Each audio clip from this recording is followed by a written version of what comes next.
drunk.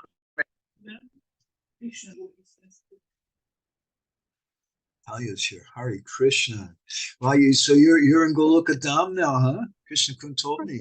In Estonia, in Tallinn. Oh, you're in Estonia.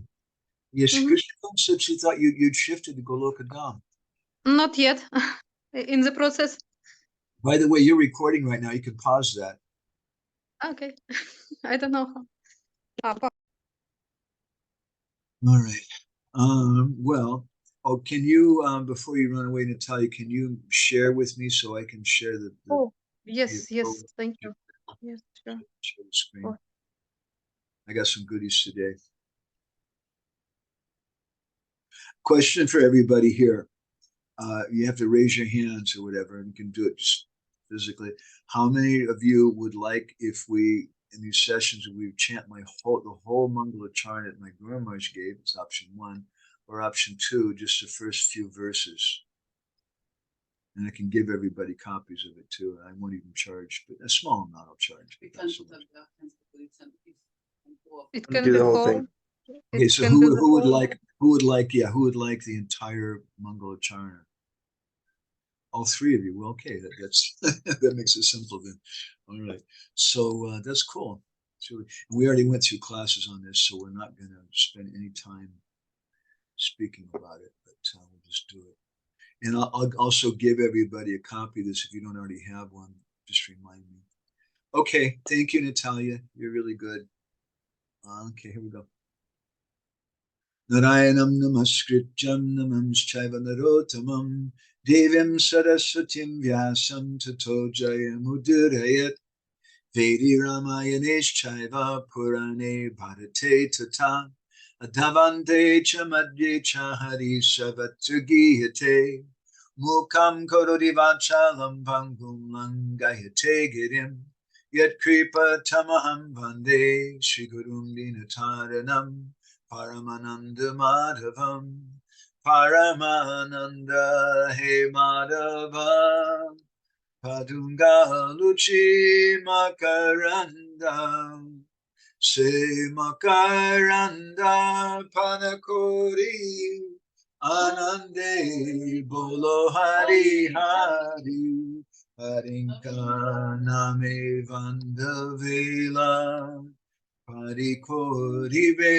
Chakadola Se Chakadolanka Paraye Manamo Rahu Nirantare Manamo Nirantare Rahu Ha Krishna Boli Jiva Jao Ha Krishna Boli Jao Jiva Moteu Dada Radha Dava Moteu Dada Radha Dava Muteu Dhara Radha Dava Dharma Projita Kaita Vota Padamonium Apshanam Satam Vedyam Vastavam Aptavastu Shivadam Tapa Trion Hulanam Srimad Bhagavate Mahamune Krute Kimva Parayishvaraha Sadhyo Hridyavarudhyate Chukriti Shushu Vistakshana Nigamakolpataro Galitam Phalam Shukamukadamitra Dravasam Yutam Pibata Bhagavatam Rasamalayam Mohoroho Rasika Bhukaha Anarto Pasamam Sakshat Bhakti Yogam Vipopsaje Lokasya Janato Vidvams Chakri Sattvat Samhitam Yashyam Vaishyamanayam Krishne Paramapurushe Bhaktirutpadyate Pumsha Sokamoha Bhayapaha Srimad Bhagavatam Paranamamulam Yad Vaishnavanam Priyam Yasmin Paramahamsamekamamulam Gyanam Padam Giyate Tatra Gyana Vairagya Bhakti Sahitam Naiskarmyam Aviskritam Tatschinvan Supatan Vicharana Pado Bhaktya Vamuchan Naraha Artoyam Brahma Sutranam Bhadatarta Vinirnayaha Kayatri Vashirupo So Vedharta Paribrimitaha Sarva Vediti Hasanam Sadam Sadam Samudritam Sarva Vedanta Sadam Hi Srimad Bhagavatam Ishyate Tadrasam Triptasya Nanyatra Svaduchi Kuchit Krishna Bhakti Rasa Swaru Shri Bhagavatam Tate Veda Shastra Hoite Parama Mahanatvam Chari Veda Upanishade Jata Kichu Hoya Tara Arta Lanavyasa Korila Sanchaya Jehi Sutre Jehu Vishaya Vachana Bhagavate Sehiru Slokeni Vandanam Chiranistada Lagi Sutra Koilo Vyasa Mayavadi Bhashishunile Hoya Sarvanasa Jaho Bhagavata Pada Vaishnavirastane Ekanta Shayakara Chaitanya Charane Bhagavata Janamane Sejavana Sama Tada Sasta Achijanme Janme Prabhu Jama Hare Krishna Krishna Krishna Hare Hare Hare Rama Rama Rama Hare Hare. So I offer my humble pranams to my Guru Maharaj, and also my humble pranams to Srila Bhakti Vigyan Maharaj. It's really, really amazing sharing. So this class is a continuation of this previous class. I have a question for Lila Purushottam and Jaigor. Jaigor, I can see you. In our last session, did we speak about Nasika Vayu, the air coming from the nose, and we spoke about all that then? Okay, that's what I thought. I many classes. Yeah, you mentioned you spoke a little bit from the lips article. Yeah, because this subject matter is just continuing the same thing. Excuse me. Yes, this stuff doesn't help the cough. Skip your throat. But you have this famous stuff from Czech Republic. Look out for me. So Maharaj in this second lecture is speaking from the first canto of the Bhagavatam, second chapter, text number 3. Let me put that on the board. It's a really beautiful verse. It's brilliant. This is as he explains it, this is a pranam mantra to Srila Shukadeva Goswami. And as part of his Mangalacharna prayers, he also recited this. Yasvanu bhavam akila shuti sadam ekam adyatma deepam atitikshishritam tamundam samsarinam karunayaha paranaguyam tam vyasa sunam upayami gurum muninam. Let me offer my respectful obeisances unto him, Shuka, the spiritual master of all sages, the son of Vyasadeva, who out of his great compassion for those gross materialists who struggle to cross over the darkest regions of material existence, spoke this most confidential supplement to the theme of Vedic knowledge after having personally assimilated it by experience.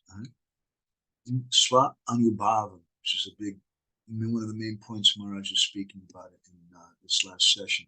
So now what I would like to do I can only play one thing at a time. So I'm going to, we'll hear some video, see a video actually, hear and see a video of Bhakti Vigan Maharaj speaking from this lecture. It's about 2 minutes, actually about 60 seconds. No. And actually the reason why I have chosen this particular verse to speak on, because it is specifically said, Yahsvanu Bhavam Akilam Shruti Saramekam, that Srimad Bhagavatam is the result of Anubhav, or realization or direct experience of Shukadev Goswami. So this, I found this really important. I just wanted to focus on this out of respect to Maharaj. He's saying that this is what I wanted to focus on. I chose this verse specifically because it says that Srimad Bhagavatam is a result of Anubhava realization, direct experience of Shukadev Goswami. Let's continue with what he says. It indicates the method of understanding Srimad Bhagavatam. To understand Srimad Bhagavatam theoretically is not possible. You have to experience Srimad Bhagavatam exactly in the same manner as Srila Shukadev Goswami has done, and therefore he is capable of transmitting this knowledge further. So this is the foundation. This is the main point that Maharaj is speaking about, and this is why he chose this particular verse. I'll go ahead and let me see if I can get some better quality Sanskrit. Ekamadhyatma, what do you say? Ik Swanubhava. Yes, Swanubhava must be. Yeah, it's just the first line. Okay, so I'll go ahead and paste this into our chat, what Maharaj just said, because this is the essence of this talk. Yeah, that's all. I'll also put the time meter here. This is 5 minutes and 4 seconds to 5 minutes and 52 seconds. And I'm pasting this into our Zoom chat, I think.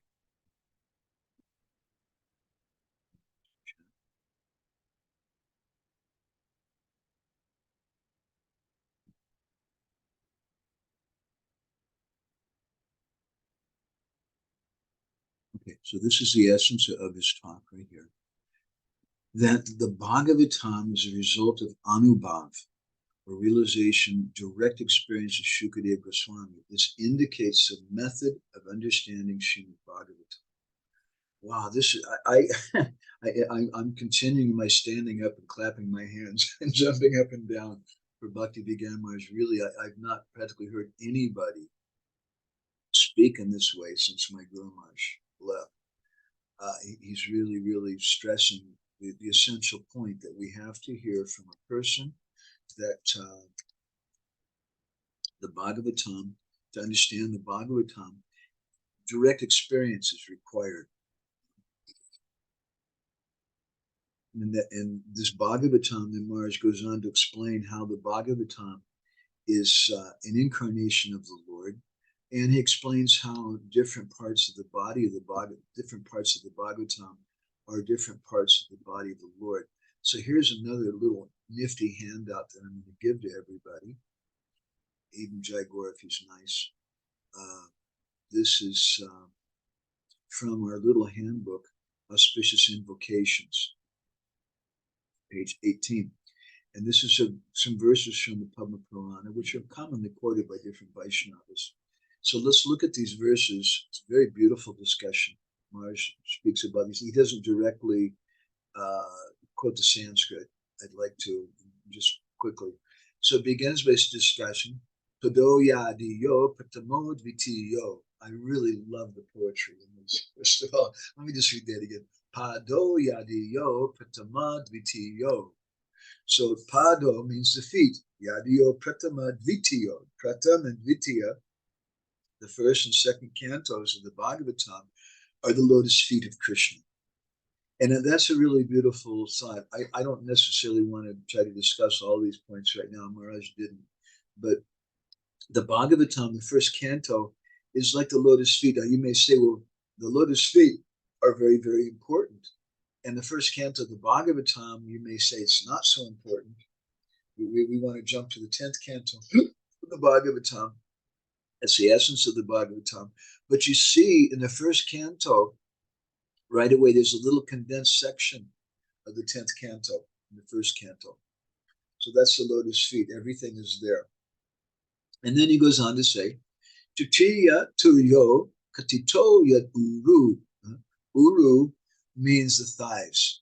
So Tritiya Turyo, the third and fourth cantos, those are the thighs of Krishna, which hold up everything. Nabis Tata Panchama Eva. And the fifth canto is the Nabi. That's the navel of the Lord. Then Sasto Bhujantaram. Shasta means 6.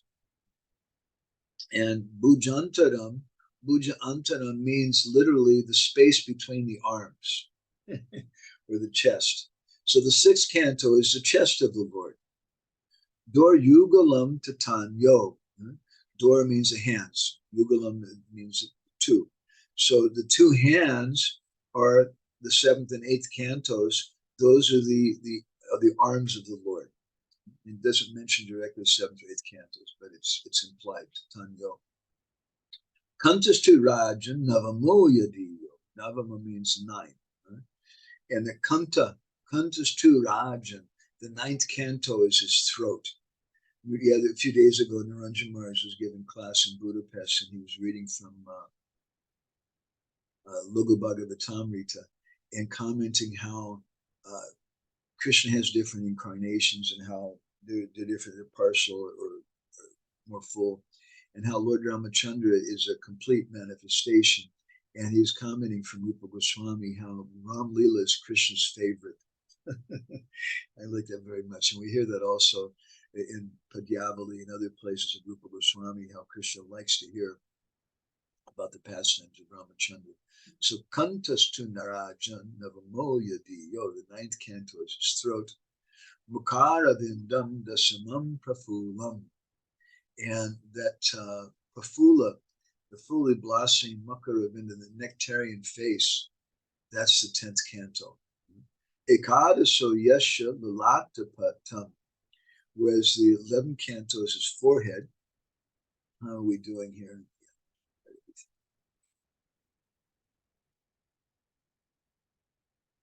Shiro Pitu Dvadasa Eva Bhati. Bhati means, word Bhati means to dazzle, it means to illuminate, it means to manifest. So the 12th canto is a Shira. You may do Shirasana if you're a yogi, you stand on your head. The 12th canto, Dvadasa, is Shira, that's the head of the Lord. Tam Adidevam Karuna Nidanam. That Tam means under him. That Lord, he's Tam Adidevam. He's the original Lord, Karuna Nidhanam. He's the ocean of mercy. Tamalavarnam. He has a blackish complexion like a tamal tree. Suhitavataram.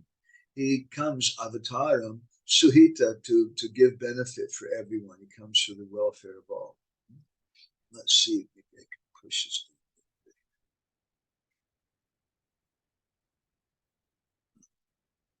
Apada samsara samudra setum. Setum means a bridge. Samudra means the ocean. So the bridge over the ocean, the samsara samudra, the ocean of material existence, that's Krishna as a Bhagavatam. Bhajamahe Bhagavata Swarupam. He says, I worship, the Padma Purana says, I worship that Srimad Bhagavatam, whose Bhagavat Swarup, it's the very form of the Lord himself. So Maharaj went on to explain about how to show, Krishna wanted to show his conscious mercy on materialistic people who wanted to cross over this material universe. So he gave this Srimad Bhagavatam. And everybody in this material world, they're all trying to make some permanent plan for happiness, but it doesn't work. So they're compared, he cites the thing from the Bhagavatam, where the camel relishes chewing thorny twigs because it likes the taste of its own blood along with those things. So such materialistic people, they're karmis. And out of hundreds of thousands of such karmis, only very few get tired of material existence and have some desire to get out of this material world. And those persons are called jnanis. And the Vedanta Sutra, Maharaj explains, it is directed to such persons. But Srila Vyasadeva, because he's an incarnation of the Lord, he could understand there's going to be maybe some misuse of the Vedanta Sutra by unscrupulous persons, and therefore he supplemented the Vedanta Sutra with the Bhagavatam. The Bhagavatam, therefore, it's understood to be the natural commentary. Sarva Vedanta Sadam. It's the essence of the Vedanta. It's the natural commentary on Vedanta Sutra. And he also instructed this Bhagavatam to Shukadeva Goswami. Shukadeva Goswami was already on the platform of liberation, and Shukadeva realized it personally, and then he explained it. So now, by the mercy of Shukadeva, the Bhagavatam and Vedanta Sutra is available for everyone who wants to get out of this material world. So Maharaj comments that Shankaracharya purposely didn't touch the Bhagavatam because he knew that the Bhagavatam is a natural commentary on Vedanta Sutra, and how can I surpass that? And so he wrote his Shariraka Bhashya on the Vedanta Sutra, and his followers, his so-called followers, they consider that the Bhagavatam is some new literature. The real thing is the Vedanta Sutra. So Maharaj cautions the devotees. He says we shouldn't be misled by propaganda like that against the Bhagavatam by the Mayavad school. I'm just kind of paraphrasing as we're going along right now from Maharaj, if you haven't noticed. He speaks about the importance of hearing from Shukadeva Goswami because the Bhagavatam is a Bhava Grantha. It's not just some literature that we read. And this is such an important thing. Sometimes devotees, they become a little confused because what is our main verse? If you don't learn any other verse, okay, you learn the Hare Krishna mantra. That's important. It's most important. But if you don't learn any other verse, then what do you learn? Harinama, Harinama, Harinama Eva Kevalam. That's the one verse you learn. And maybe number 3 would be Trinata Pisa Nichena. But all of it speaks about the holy name. And we understand Harinama, Harinama, Harinama Eva Kevalam. The holy name is everything. So as we sometimes comment, it does not say Shastra Svadhyaya, Shastra Svadhyaya, Shastra Svadhyaya Eva Kevalam, that by studying the literature, studying the Shastra, studying the Shastra, studying the Shastra, it says by chanting the holy name. So someone may say then what's the point?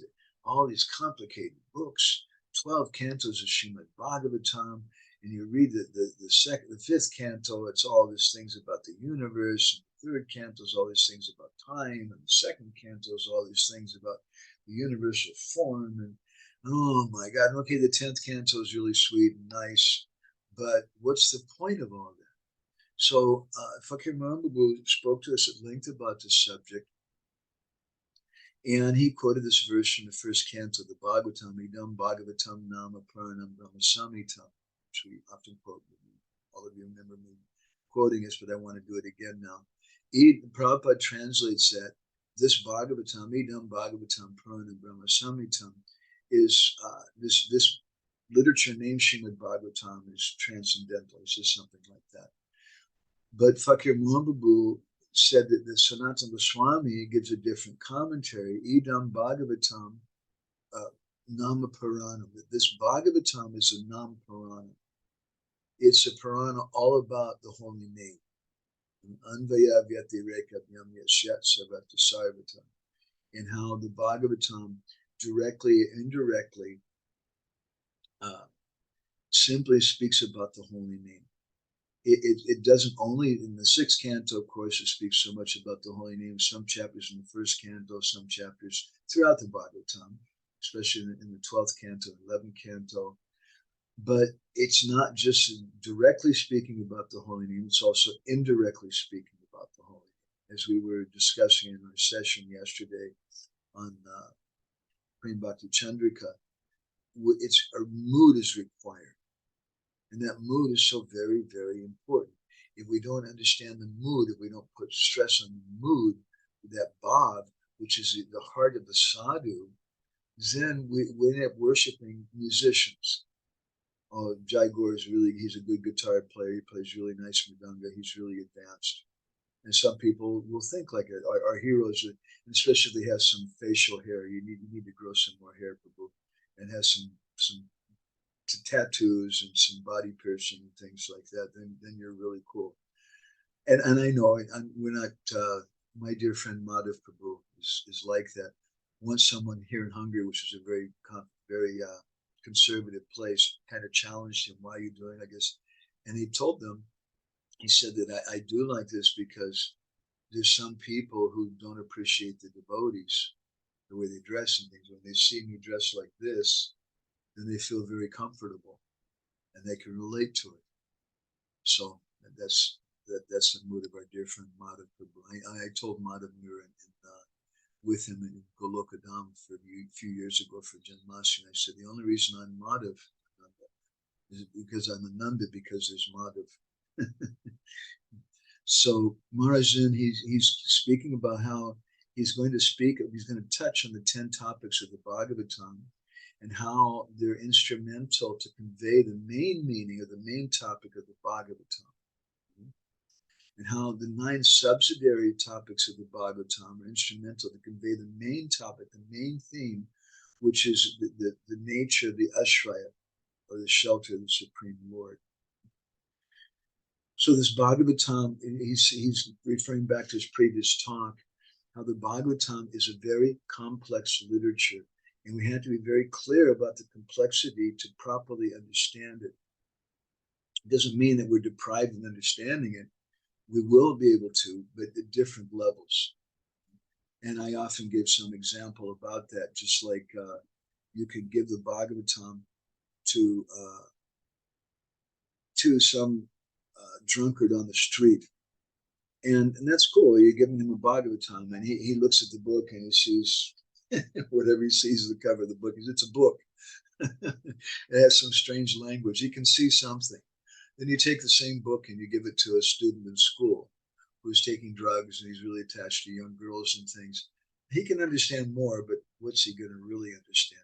Then you can go to a Sanskrit professor in the university, and he may understand something more, but he may tell you some strange things that Jagannath is the incarnation of Buddha or whatever.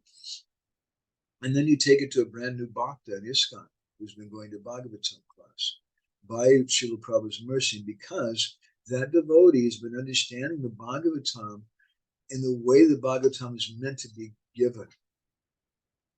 Negamakalpataro galitam phalam shukabukara mitradava samyutam vibhata Bhagavatam rasamalayam muhuroho rasika bhubibhavuka. That the Bhagavatam is just like a fully ripened fruit. And in his commentary on this verse, Vishwanath says that this is a fruit that has no skin, it has no seed. My Guru Maharaj, I often quote that. It's a very, very sweet fruit.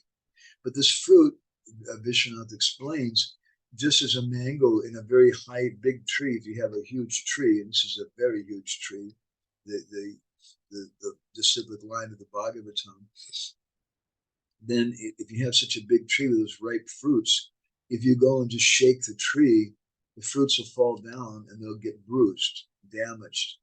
So you have to climb the tree.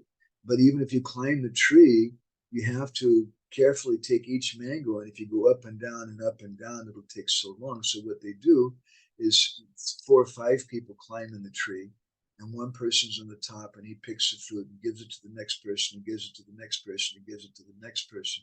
And this is a process of understanding Srimad Bhagavatam. As we'll discuss, I think, in our session today, we have to approach the Bhakta Bhagavat to understand the Grantha Bhagavat.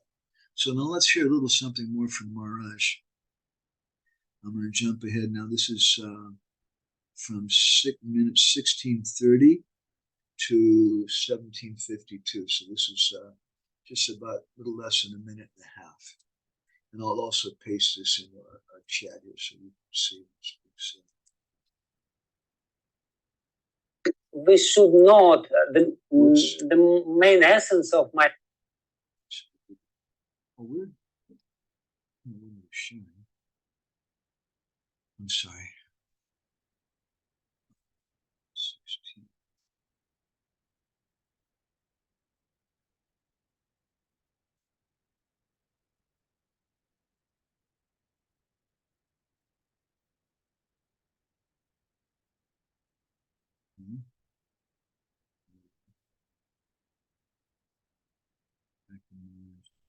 In this picture, he's sitting at Govardhan in his flat, giving a talk, and he speaks something about the receipt.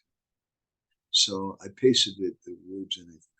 Not the main essence of my previous class was that we should not be satisfied with a simplistic understanding of this great literature. So let's just pick that one sentence apart. First of all, when Maharaj says something like simplistic is a little bit of a harsh word. Someone may say, well, simplistic to me is an expression that indicates he has a little bit of frustration. To some people, they've got it wrong. They're not approaching or understanding this literature in the proper way. So we shouldn't be satisfied with that. We just with an external understanding of this is something my Guru Maharaj was very much concerned about also. Let's go on. Because we may cheat ourselves, we may deprive ourselves of the real cream, the real essence, the real nectar which is contained in this literature. So if we do that, we're not going to get the real thing. We're just going to get some external things. My Guru Maharaj would say that one of the synonyms for the ocean, Samudra, is Ratnagarbha, or the place of gems, part of it. So he said to get those gems, you have to dive deep. And if you just stay on the surface, then all you collect is fish. So it's important that we understand, don't have just a simplistic understanding of this literature. Otherwise, we may cheat ourselves of the real essence of the Bhagavad. And therefore, it's important to understand these preliminary topics which I'm talking about, how to understand in general Srimad Bhagavatam, and what Srimad Bhagavatam is explaining, and how, by which means Srimad Bhagavatam is explaining all these topics. And as I mentioned last time when we met with you in this virtual space of internet, I said that the understanding of Srimad Bhagavatam implies revelation. Why? Because Srimad Bhagavatam is the very Swarup of the Lord. Srimad Bhagavatam is not an ordinary literature. It's not just a book. It's Grantha Avatar. So this is the essence of Maharaj's point. He's saying the main essence of my previous class. So we want to try to follow along with this and take Maharaj's points and try to understand them. The main essence of his previous class, don't have this a simplistic understanding of this literature. If we do, we may just cheat ourselves. So to understand, it's important to understand the preliminary topics of the Bhagavatam, which I'm not planning on going to today. Maybe we should do a whole session just about that. I don't know how much we have to keep up with We should be having like two of Maharaj's classes. Okay, so maybe what I might do then is just send everybody some essence of this about the 9 different topics and a little something about why Maharaj explains how these are preliminary and why it's important to understand them. One reason why it's important to understand them, you have to see the context. You have to see how they support the main subject matter, which is Krishna, as Priti Vishway, the object of love. And how all these other topics, they're secondary, but they're meant to be supportive. If we see them as being supported, then we can understand. Otherwise, when we go through the second canto and we hear about the universal form and the Purusha Shukta, and we go to the third canto and we hear about time according to the atom, we go to the fifth canto and we hear about the nature of the universe, then we become confused. What really is the main thing of the Bhagavatam? And it becomes even more confusing when devotees sometimes preach, which there's some scope to preach, that we should not jump. Prabhupada said that many times, we shouldn't just jump to the 10th canto of the Bhagavatam. So if you say that, and you quote this verse, Adavante Chamadvi Chahari Sevata Giyate, from the beginning, middle, and the end, the Bhagavatam is all just complete nectar, then what's the point? The 10th canto then doesn't seem so important. Recently, we were hearing a class from a wonderful devotee. It was a very nice class, but he was, in some sense, correctly stating how we should not jump to the 10th canto, and we should just hear the previous cantos of the Bhagavatam, and that's so very important. And after the class, we were taking prasadam together, and I praised him and said, that was such a nice class. I really appreciate this and this. And then he was quiet for a moment. He said, Madhavananda, he said, I could see the look on your face when I was speaking, that there was something which was not making you very happy. And so then I spoke to him in a very frank, honest way. I said, well, you're quoting this thing, but I've met people who have a similar mood, and based on that mood, they never go past the end of the second canto of the Bhagavatam. They don't go to the third canto, because at the end of the second canto, it says, unless someone is free from material desires, they should just start again. And so I've seen some devotees who just like a revolving door. They just read the first and second canto of the Bhagavatams over and over again. Not so many devotees, but some. And I told him, so that concerns me. And it also concerns me because Srila Prabhupada printed Krishna book, which he wanted distributed to everyone, and especially the devotees. Prabhupada wanted that the devotees would read Krishna book every day, and not only read it, but discuss it. It's very, very important. So then it becomes a little confusing, because Prabhupada also said we shouldn't jump to the 10th canto. But now you're telling me, when I go to my Bhakta class, I used to be the Bhakta leader in LA, and we would read Krishna book every day to the devotees. So someone may say that, well, I can't go to this class because I haven't read the first canto, the second canto, what to speak of 8th, 9th cantos. I haven't read the Bhagavatam yet. So I'm jumping over, but it's necessary to understand. So as Maharaj is speaking here, these are preliminary topics in the Bhagavatam. These other 9 different subjects. And if we understand them as being preliminary and as being supportive of the main subject of Srimad Bhagavatam, then it becomes very, very clear. Everything becomes clear. It's a very, very important thing to understand. And therefore Maharaj was also reading through this description of the 12 cantos of the Bhagavatam and how they correspond to different limbs of the body of the Lord. So at this point,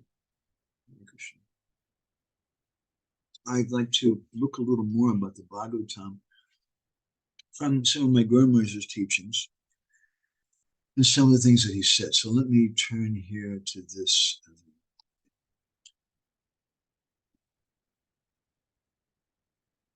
Krishna Bhakti Rasa Swarup Sri Bhagavata Tati Veda Shastra Hoite Parama Mahatma. That this is the Bhagavatam. The Bhagavatam is Krishna Bhakti Rasa Swarup.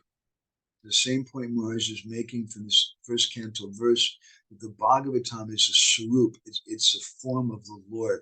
That is such an important thing. It is such an important thing. I have a scholarly friend, scholarly devotee, godbrother friend, who because become annoyed. He has this philosophy now that there's no necessity to hear the Bhagavatam from a person you can just read the book, and there's so many statements of the importance of reading Srimad Bhagavatam. But we should understand the position of the Bhagavatam. When we begin to read the Bhagavatam, it's not an ordinary book. It's not just a book, a religious book or a spiritual book, which is going to give us some sadhana and speak something about the sadhya, the goal. But the Bhagavatam is Krishna. It's Krishna Bhakti Rasa Swarup. It's the embodiment of Krishna Bhakti Ras. And because of that, it's a Bhava Grantha. And it cannot be understood except with bhakti. Tati Veda Shastra Haite Parama Mahatma. Therefore, it's above all of the literatures. And Guru Maharaj used to often quote these verses, text 509 to 511 from Chaitanya Bhagavat, Anjalila chapter 3. Bhagavata Shastri se bhaktir tat prakohi. Teni Bhagavata sama kona Shastri nahi. Jaina Rupa Matshakarma Adi Avatar. Avirbhava Tirobhava Jainata Sabar. A Mata Bhagavata Karo Krita Noi. Avirbhava Tirobhava Apane Hoy. So the Bhagavata Shastri se Bhakti Tattvakai. The Bhagavatam really is about one subject. And again, as we often comment, Anvaya Vyakti Rekha Yam, either directly or indirectly. There's a supportive subjects in the Bhagavatam. But the real subject of the Bhagavatam is Krishna Prem, it's Krishna Bhakti Ras. So this is the Shastra which speaks exclusively about the Teni Bhagavata Samakona Shastri Nai. And therefore there's no other Shastra which is equal, Samakona and Shastra Nahi, which is equal to Srimad Bhagavatam. And just in the same way, Jaina Rupa, Matsya Kurma Adi Avatar, different avatars of the Lord appear in Matsya Kurma, Varaha, Nishringa, etc. So also the Srimad Bhagavatam, Avirbhav Tirobhav Jainata Sabar, the Bhagavatam appears and disappears. A Mata Bhagavata Koraprita Noi.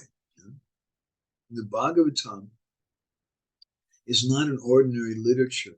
It doesn't have a mundane origin. Avirbhava Tirobhav Apanai Hoy.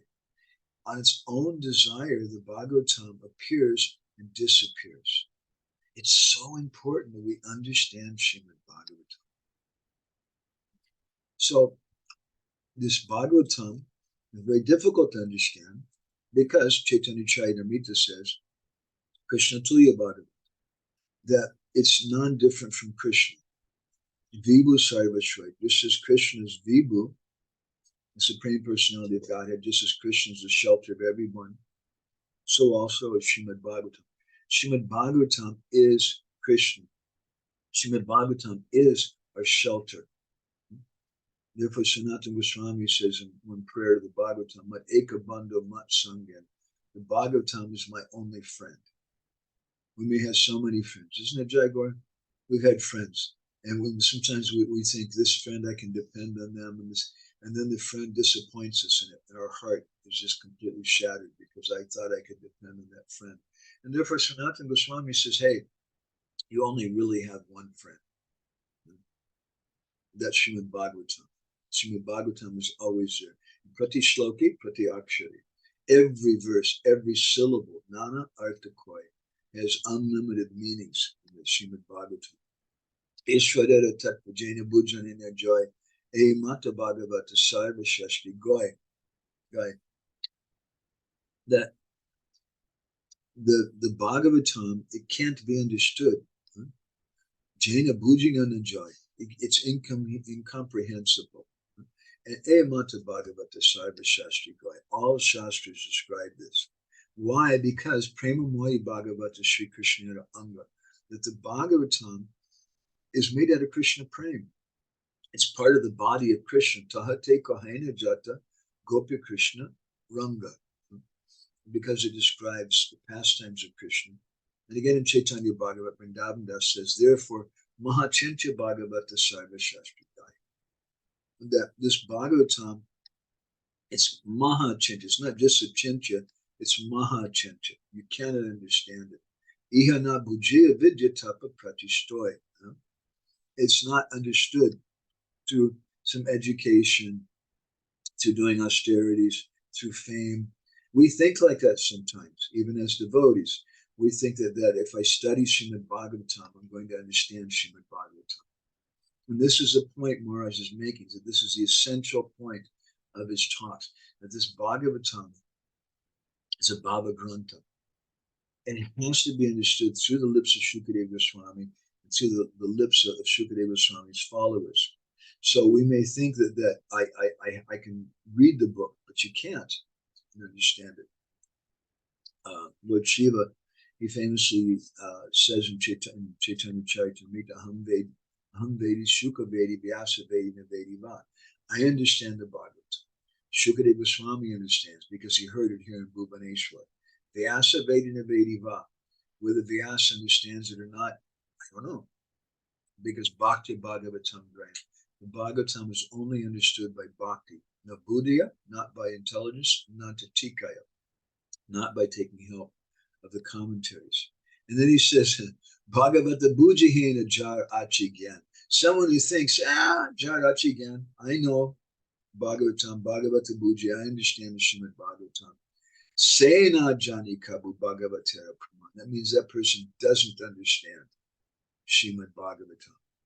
So to understand the Bhagavatam, we have to approach the Bhakta Bhagavat, Dvaisani Bhagavat, two Bhagavats. The Grantha Bhagavat or Krishna Kripa Patra. Patra means a pot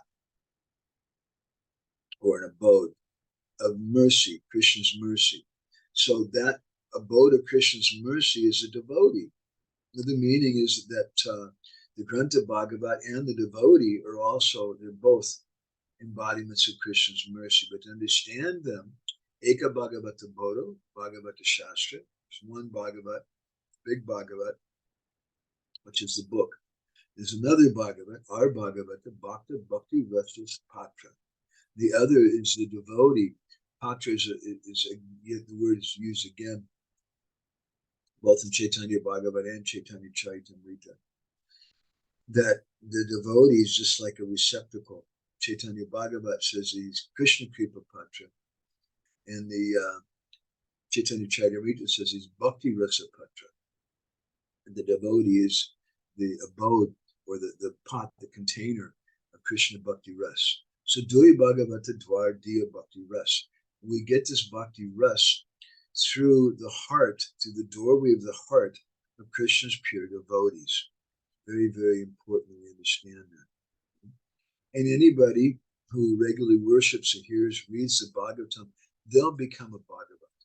This is our tradition. If we speak anything less than this, if we say that you can understand the Bhagavatam by dint of your knowledge, erudition, or austerities or something, then you're going outside of our tradition. And there's going to be some problem. You're not following Shastra. So someone may question, then what is the purpose of other different literatures?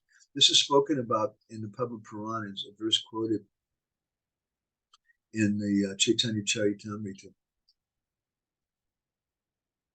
Yamohaya charachasya jagatastete paranagamas tam Yamohaya charachasya jagatastete paranagamas tam tam meva hi deva tam paramikam jalpantu kalpavadi siddhante purna eka eva bhagavan vishnu samastagama Vyapareshu vivechena vyatikaram niteshu nishchiyate. The verse describes that there's many different literatures. So what's the purpose of all these literatures? Why don't we just have Srimad Bhagavatam? Srila Bhaktisiddhanta, he said that if all the literatures, all the libraries of the world were lost, but we only had Srimad Bhagavatam, that would be sufficient. So then what's the purpose of all these other literatures? Vimohaya charat charash yagataste te paranagamas. The different Puranas, they have a purpose. Vimohaya charachasya. Their purpose is to increase the illusion, the bewilderment of the conditioned souls in this material world. So To do that, tam tam eva hideva tam paramikam jalpantu kolpavari. He says that they speak then, jalpantu kolpavari, about different devatas, devatam paramikam, that the different devatas are the supreme, like Lord Shiva in the Linga Purana. There's this whole story. It's a long story. I won't go there. There's a whole story about how Lord Vishnu does not exist, or Krishna, but simply they're a dream of Lord Shiva. And so that becomes confusing. Now you may say, well, we just don't accept that book. But that's not true. Our acharyas, they quote Shiva Purana, they quote Linga Purana. But we have to understand again the position of these literatures. So these literatures, they do that to give some faith to the devotees and to create an illusion, Padma Purana says, amongst all the living and non-moving and living entities. He says, but if someone studies all these different shastras properly, then they come to the conclusion that Vishnu is one with the supreme glory. So I want to look now in Bhakti Sundarbha. Jiva Goswami quotes some verses. I didn't include the verses anyway, just the essence of it. He says there's two speakers, a Sarad Vakta, a speaker with material desires, and a Nirad Vakta, a speaker who has no material desires. And the Sarad Vakta, according to Srila Bhakti Siddhanta, is someone who's a Varoha Vyadashrayi. Avaroha and Varoha. Varoha means someone like Ravan, who's trying to build a stairway to heaven, to the heavenly planets. Varohaya Vyadishrayi. He's someone who's taking ashraya, shelter of empiric knowledge. He's an empiricist. He takes shelter of Gyan, and he thinks he'll understand the Srimad Bhagavatam in that way. But that Sarad Vakta can't understand. He's a speaker with material desires. He's an Artha Yukta Vasta. In the language of my Guru Maharaj, he has an artist. He's Nam Grahi. He's just carrying the holy name. And his words don't penetrate the heart, according to Jiva Goswami Bhakti Sundarbha. And therefore, we're not really interested in hearing from him. We want to hear from the Nirad Vakta. Nirad Vakta is Avaroha Yadashrayi. He's taking shelter of that sound vibration which descends. Golokera Premadana Harinama Sankirtan. That this holy name is descending from the spiritual world. That's a descending process. And that personality, to a greater or lesser extent, at least he's an Artha Mukta Vasta. He's free from material desires. I say to a greater or lesser extent because he may have many material desires in the heart, but in his goal, in his conclusion, what is the process to attain the goal, he's not cluttering him up with material desires and things. He sees that I should practice Krishna Bhakti. And therefore, he's Nam Ashray. He's someone who's taking shelter of the holy name.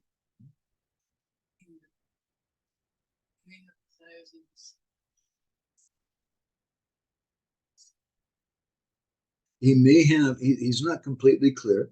He's a boss, but he's more or less clear because he's heard from the proper person. And that's why there's a huge, huge difference. I was telling Krishna Kroon recently that we see, I saw something on Facebook where some person's talking about a festival, and these are really beautiful people. And you look at them, they're all young people with nice bodies, so I guess they're beautiful in that sense. But they're not dressed in a lot of clothes, the men or the women.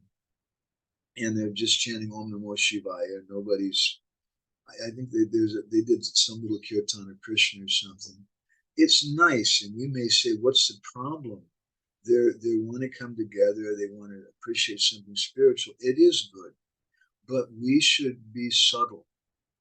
In Krishna consciousness, Srila Bhaktivinoda Thakur, in Krishna Samhita, he said that subtle discrimination is extremely important for Vaishnavas. It's extremely important. It's not just all one, just that we hear the Bhagavatam, and all different ways of hearing the Bhagavatam is the same, because the Bhagavatam is the Bhagavatam. That's, we can say like that, and some people do argue like that. But we need to understand the subtlety there. There's a difference, there's a vast difference to hearing the Bhagavatam from a devotee in the disciplic succession. Because that person, Prabhupada writes in Introduction to Bhagavad Gita, in his Upanishad, he speaks about how we don't want to hear from someone who has the 4 defects. Someone makes mistakes and illusion. They have a tendency to cheat and they have imperfect senses. As long as somebody, Prabhupada says many times in different places, as long as we have these 4 imperfections, we can't deliver perfect information. So then what do? What's the point? We should hear Srimad Bhagavatam and we should repeat Srimad Bhagavatam. And this is what Bhaktivedanta Maharaj is doing. He's hearing Srimad Bhagavatam, and mostly, I didn't go into it so much today, but you can see where he's going through the Tattva Sandarbha Srila Jiva Goswami. And even I can see some particular commentaries he's reading through for that. So that's his focus. He's coming in our disciplic succession. He's accepting this because his Guru Maharaj, Radhanath Maharaj, and because Srila Prabhupada has glorified Jiva Goswami, and our acharyas have followed the line of Jiva Goswami, Rupa Goswami. So he's doing that. Now, I'd like to, at this point, share another thing with you. This is from the Chaitanya Bhagavat, Kanchi Lila chapter 3, and it speaks about Lord Nityananda and the Srimad Bhagavatam and the connection between the two. It's quite beautiful. Bhagavata Rasa Nityananda Murti Manta. That Lord Nityananda, he's the Murti, he's the embodiment of Bhagavat Rasa, the mellows of the Srimad Bhagavatam. Iha Jani Nat Johoy, Padama Bhagavata. If someone knows this, he's Bhagavanta. And he's very, very fortunate. And this is all that Nityananda Prabhu is doing. Niruvadi Nityananda Sahasravadane. He's just constantly singing the Srimad Bhagavatam because Lord Nityananda is a manifestation of Ananta Sesh. Apane Nityananda Ananta Jyavyapi. But still, Tatapi O Paranahi Paina Adyapi. Still, even though he's Ananta Sesh, and Ananta Sesh, we hear from Skanda Purana, is one of the personalities who speaks Srimad Bhagavatam. So although Lord Nityananda is Ananta Sesh, and he's the personification of the Bhagavatam, still even Lord Nityananda can't fully describe the glories of the Bhagavatam. Hena Bhagavata Jena Anantara Par Ihate Kahila Shab Bhakti Rasa Sar. The Bhagavatam is so glorious that it's beyond the grasp even of Ananta Sesh. Because it's Sabha Bhakti Rasa Sar. The whole Bhagavatam, Sabha, speaks about the essence of Bhakti Ras. So what is the solution to hearing this? We have to hear from the proper authority. And if we repeat what we've heard, it's such an important thing. That sounds informational, that we just repeat. We take a Bhakti Shastri degree and we memorize some verses because we want to repeat properly from Srila Prabhupada. And that's a very, very important thing.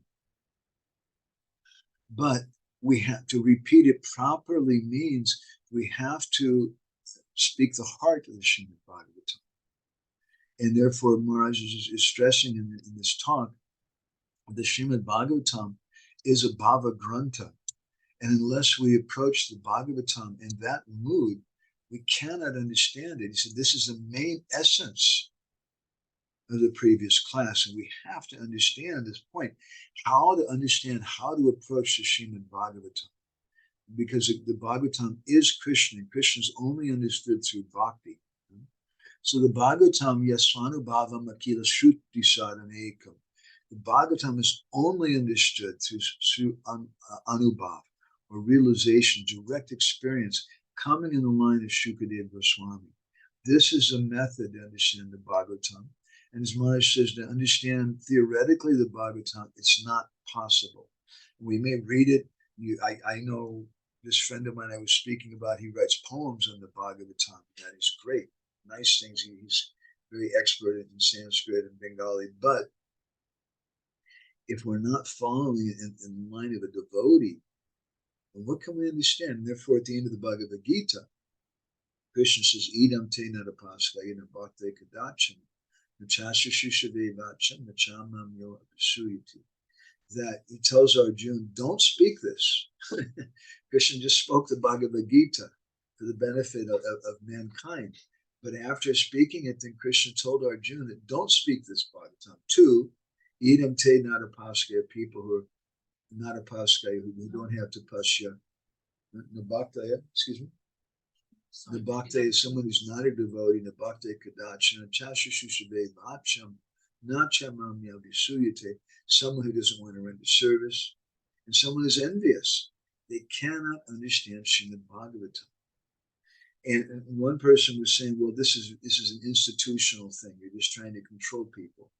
Sometimes devotees have that kind of experience.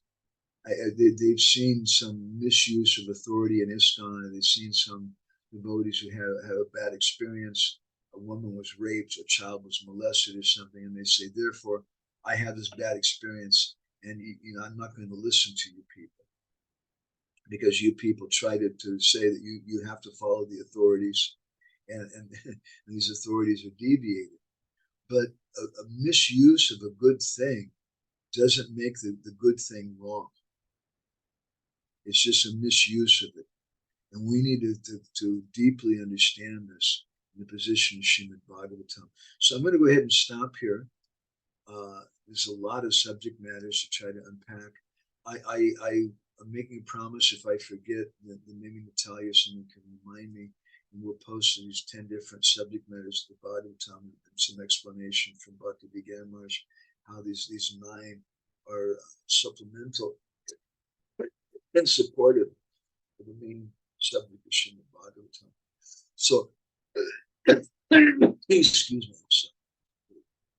I have a bad cough.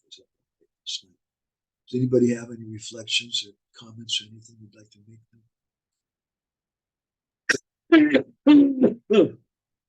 A couple of things, if that's all right.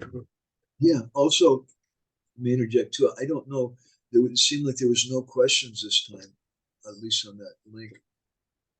But if devotees have some other comments or things from the lecture of Maharaj, we've only gone through about the first 20 minutes. So of his lecture, and the lecture is 2 hours. So that's a Madhavananda thing, I have a hard time doing a whole synopsis of something, especially a synopsis of a synopsis. I'd like to take some jewels out and look at them closely. Go ahead, Jaguar. I think I have a question. So I guess I'm still a little bit stuck on my question from the last session. We were speaking about the From the Lips article. So I want to know, so is hearing commentaries on the Bhagavatam, which for us go with the Bhagavatam, like from Prabhupada or Acharyas, is that approaching Bhakta Bhagavat or not? Well, yes and no. That's the way the tricky Hare Krishnas always say, right? Whenever you ask, what's a Chincha Beta Beta? Very, very hard to argue with devotees for that reason. It's yes and no. Bhakti Bhagavatam Grayam na Buddhaya na Chatikaya. Okay, yeah. Not by hearing commentaries. Prabhupada was directly asked in 1974 in Perth, Australia by Madhudvisa, can someone become a devotee just by reading your books and your commentaries? And Prabhupada said, no. He said, you must approach a person.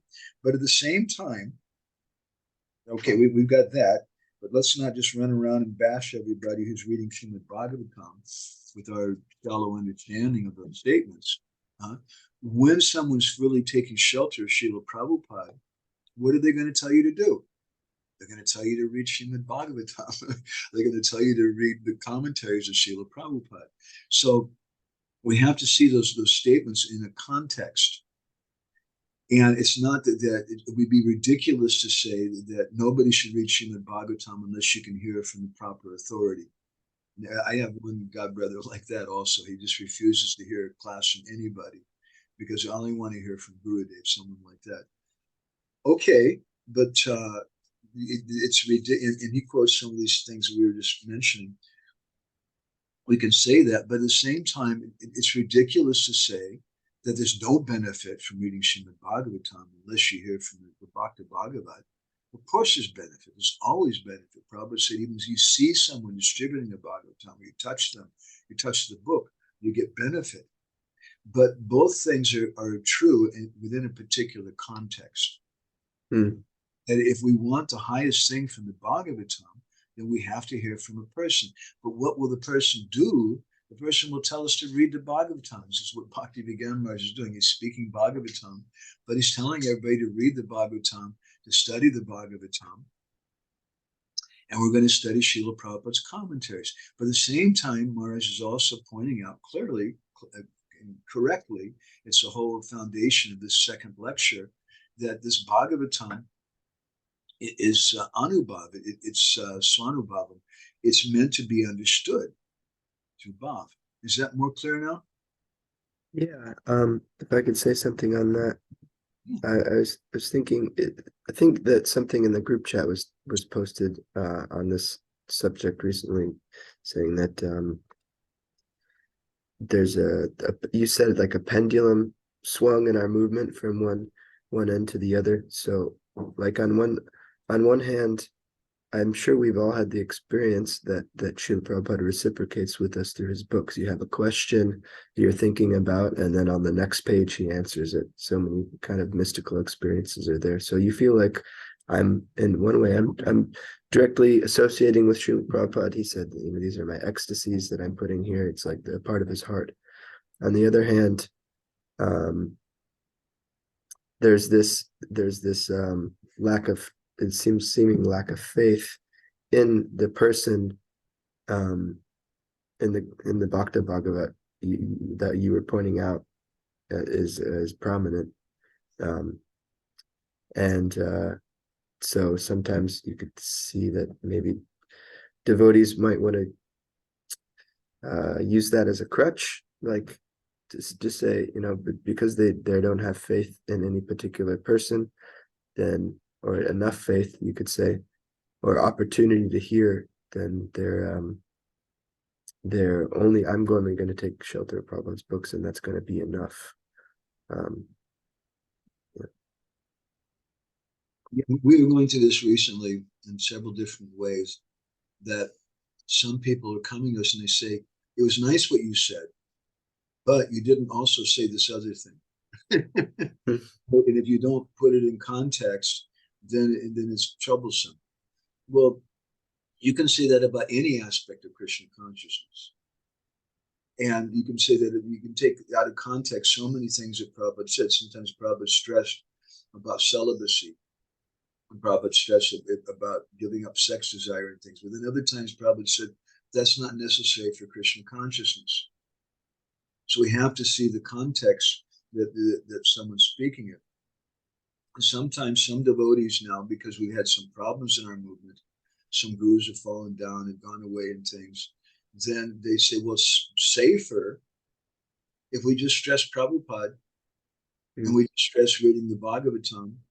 And even they'll come and they'll say, and I've had people say, that you should not speak these kind of verses like we're speaking today, like Bhakti Vigyan Maharaj is speaking, like my Guru Maharaj is speaking, in party pressure, and some devotees get very upset about it. Which verses? Sorry? Which verses? Bhakti Bhagavatam Grayam Nabudhi and Achatika, that you can't understand the Bhagavatam by reading the commentaries or by your intelligence. You have to do it through bhakti. And they just keep things very simple and neat. And to give some support to them, they're speaking on the platform of devotion also. They're concerned about the devotees. What always happens, I find, with governments and with managers, a lot of times, in the name of protecting the citizens, they take away all their rights. That happened after September 11th in America. But we have to worry about the terrorists, and therefore we're going to have to bug everybody's phone. We're going to have to create this. Was it one time? How do you pronounce that place? They stuck all the terrorists. Anyway, Guantanamo Bay. Yeah. We had to make this terrible place so we torture people. We're not really about that. We don't like torturing, but We have to do that because these evil terrorists. And so in the same way, sometimes devotees too, they say, Prabhu, you can't speak these kind of things.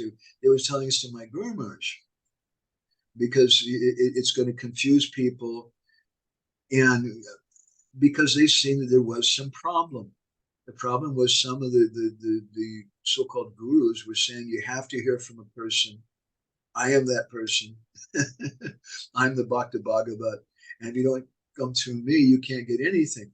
And then people became disgusted with that when they saw that person fall down. So then the pendulum swung the other way.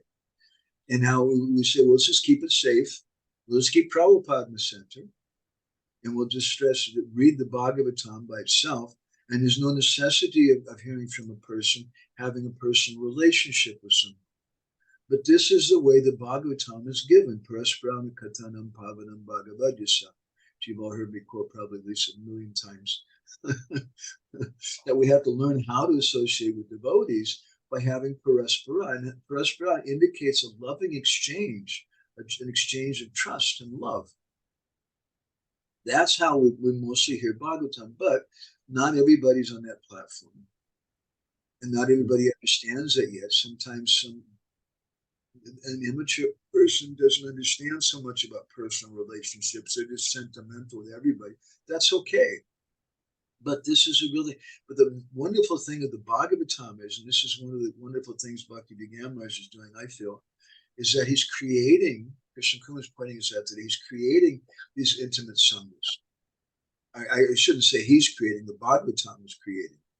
And Maharaj is pushing devotees to do it, because if you just come together in small groups, there's a magic, which is going to happen when you start discussing Bhagavatam. Is that helpful now, Jaguar? Yeah, Prabhu, and it to say something quickly on that, it kind of seems like this the understanding of, like it's safer just to take shelter of Srila Prabhupada. It's tantamount to what you speak about sometimes, that the people believe that there's no more pure devotees anymore. And you quote Gurudev saying that verse where he says, if there weren't pure devotees, then the sun wouldn't shine, and the universe wouldn't go on.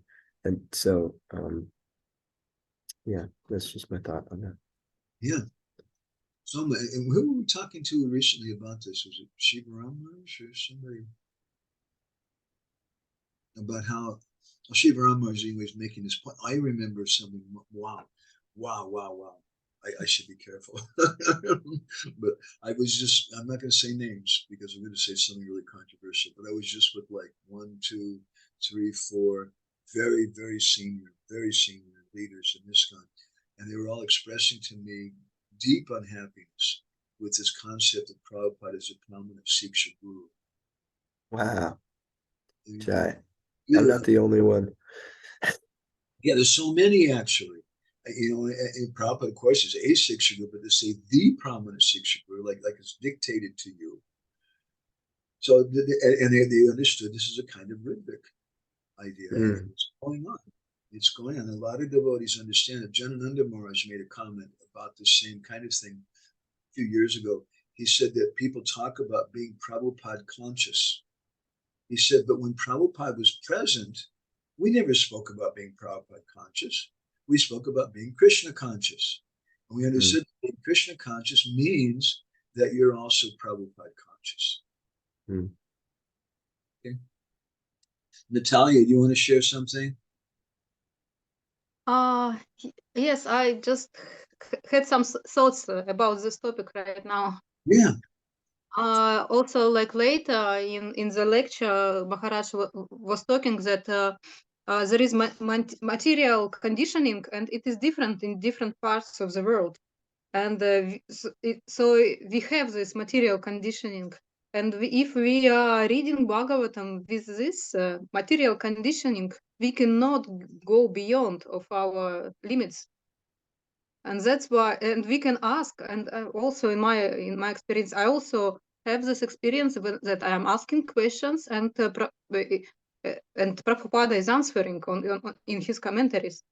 But these questions are limited from my consciousness, And if I stay always in these limitations, within these limitations, I will never understand pure devotion, because it is still, it is something which I got. Okay, if I got already something from the other devotees, it is broader. My consciousness is broader. I have new types of questions, but it also, like, only when we are sincere and we are asking for some new, for when we know where to go, then Krishna gives us this new new level and new rasa, something like that.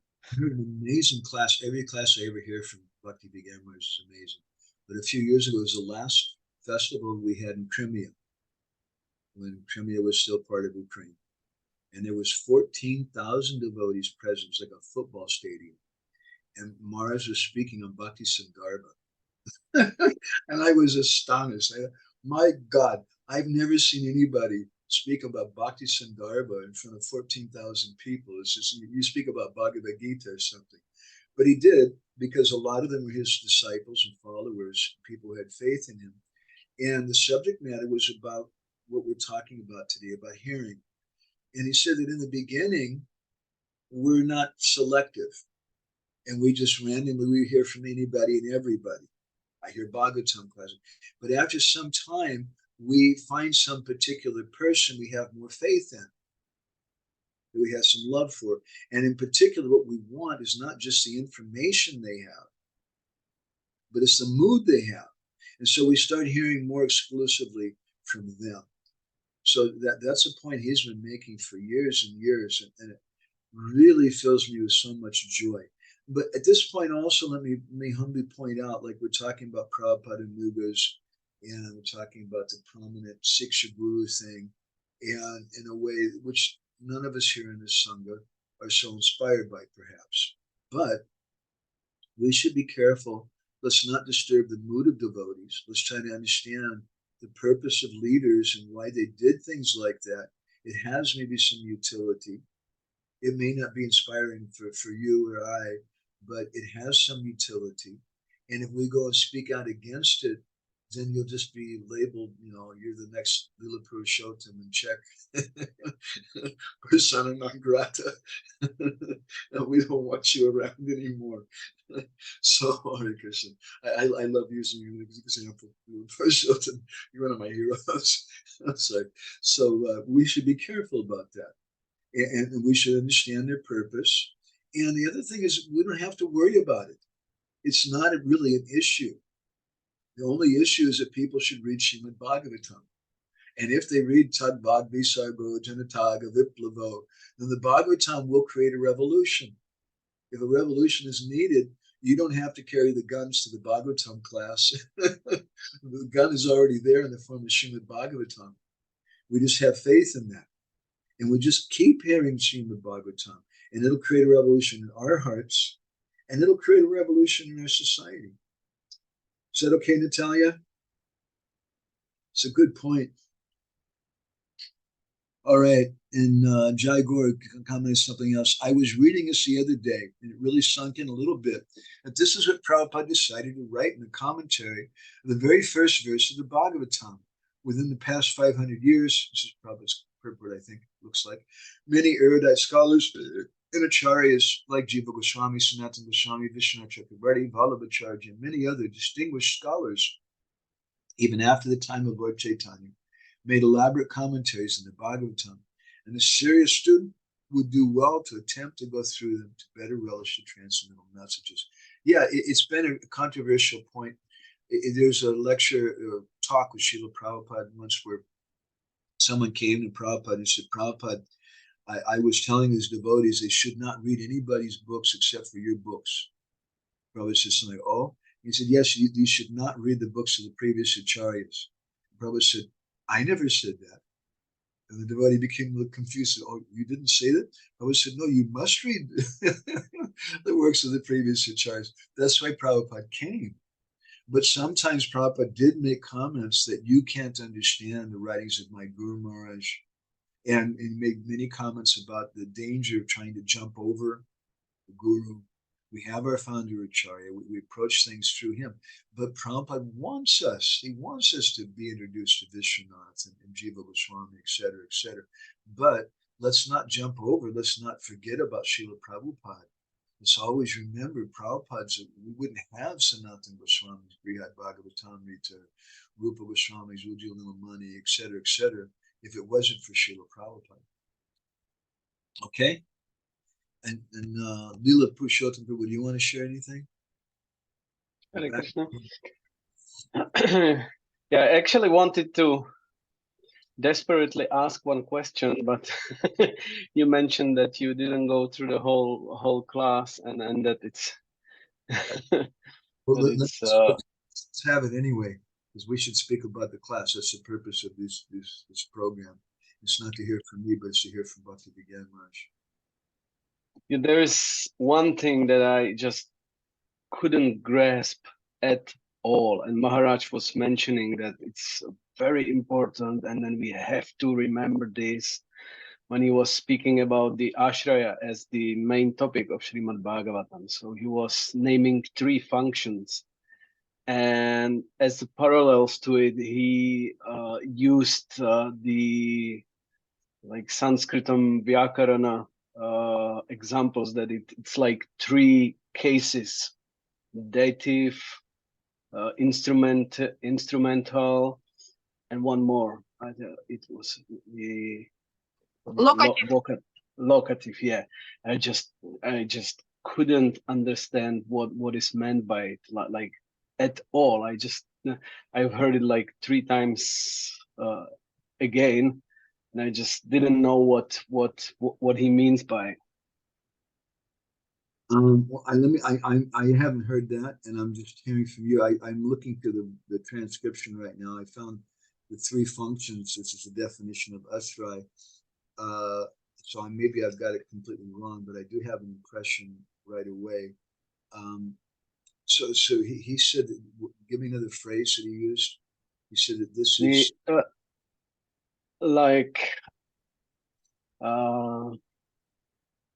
mentions like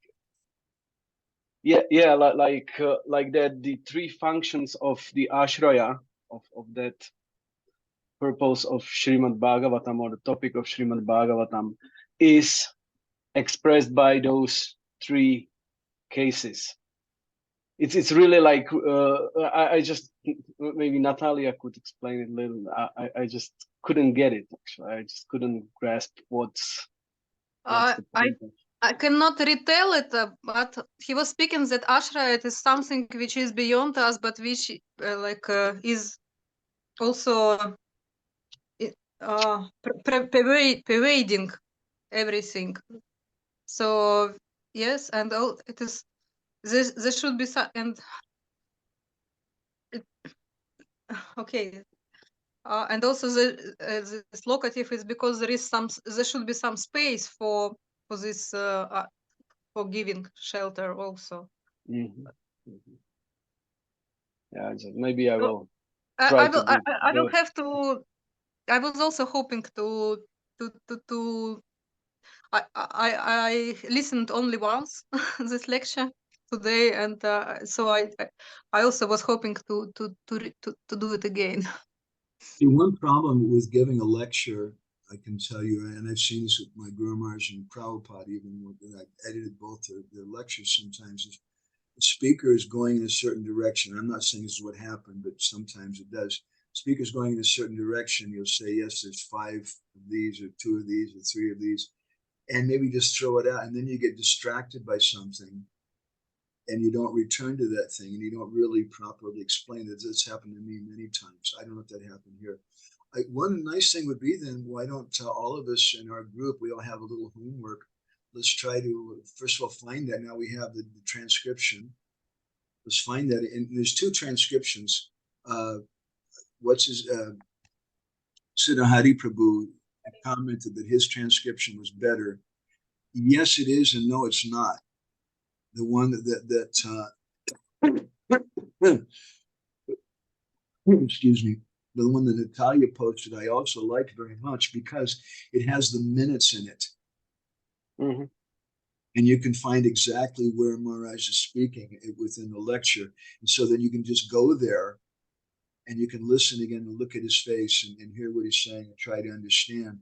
So that would be my suggestion, that as a group, I have a little homework. I'm supposed to try to write something and present about the 10 different subjects and why the 9 are supporting this main subject. Maybe everybody already has a good understanding of that. I still think it would be good to have it like in writing.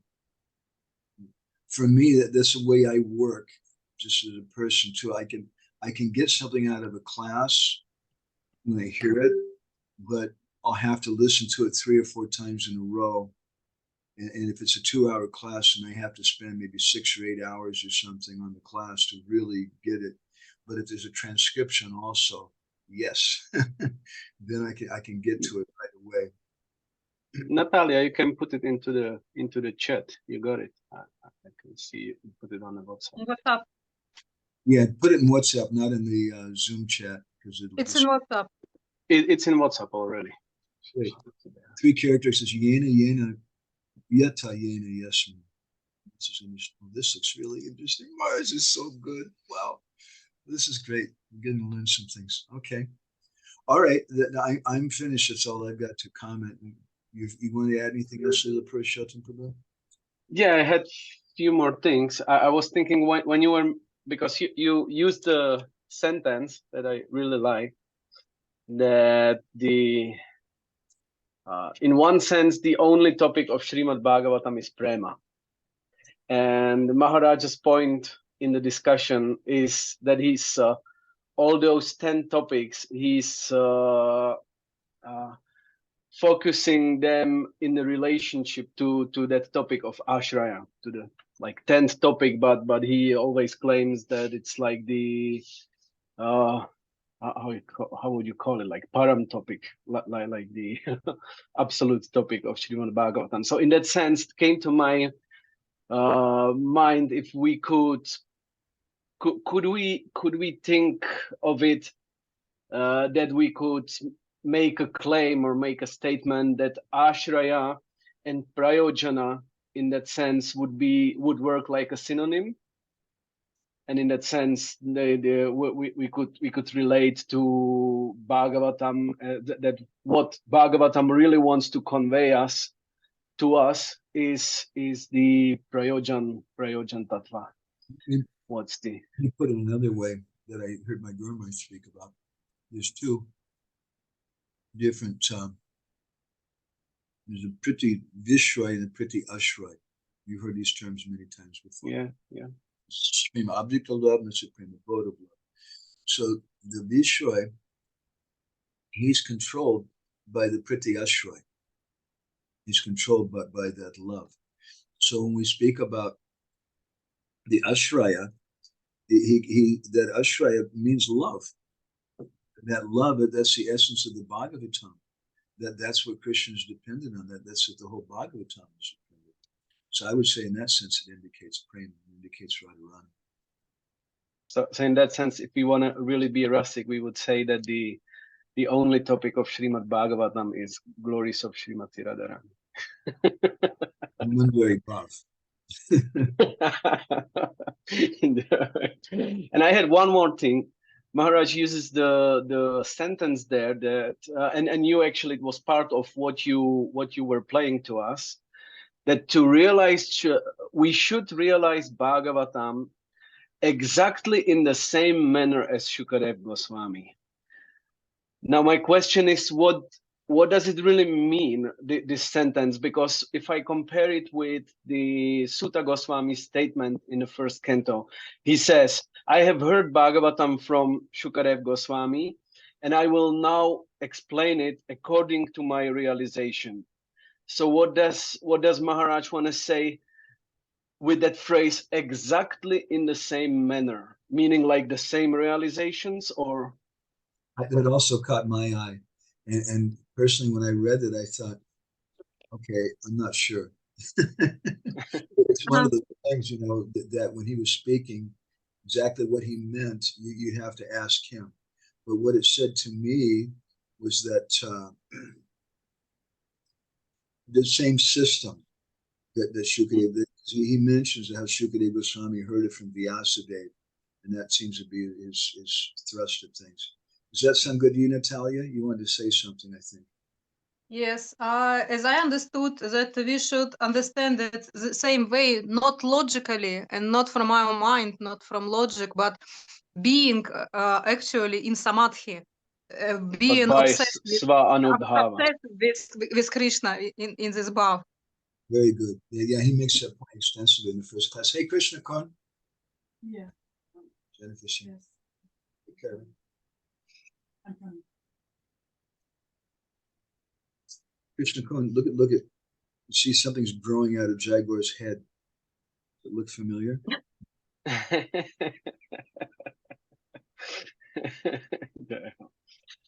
It's a picture to use for you.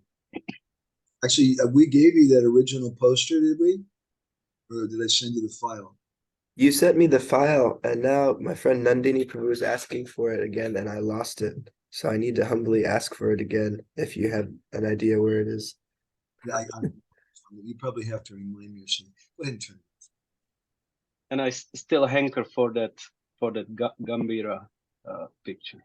Oh yeah, you guys just remind me.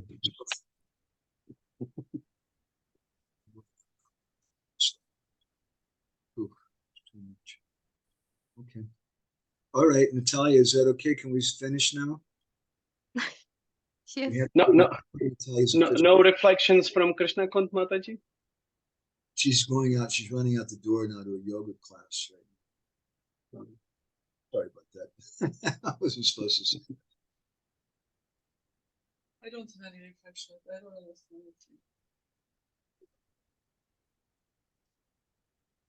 anything. Okay, so thank you all very much. And gosh, my life is so much up in the air. I don't know if I'll be in India next week, or if I'll be in Budapest, or if I'll be in jail, or who knows. Or in the dam. A cave somewhere, maybe, who knows. Or in Czech. Maybe in Czech. Close enough.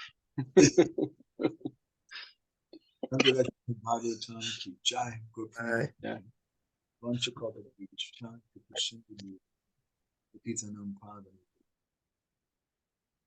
Thank you, Bravo.